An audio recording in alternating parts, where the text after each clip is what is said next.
تصاویر. کیمرے کی تصاویر میں بھی یہ دیکھا جائے گا کہ وہ کس مقصد کے لیے بنائی جا رہی ہیں.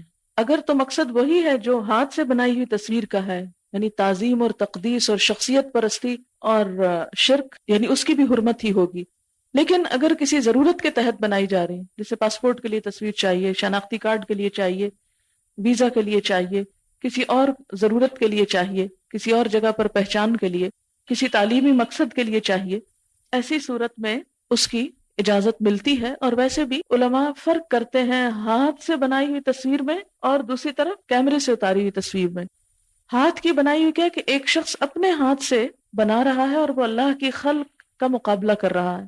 لیکن کیمرے میں جو چیز نکلتی ہے وہ ایک طرح سے عکس ہے، بالکل ایسے ہی جیسے آپ شیشہ دیکھ رہے ہو. جب آپ شیشہ دیکھتے ہیں تو آپ کا عکس جو ہے وہ کیا ہے، عارضی ہوتا ہے. اس میں کیمرہ اس کو فکس کر دیتا ہے ایک جگہ پر. تو اسی لیے اس معاملے میں اکثریت کا رجحان اسی طرف ہے کہ جو ضرورتاً تصویر کھینچی جاتی ہے اس میں حرج نہیں.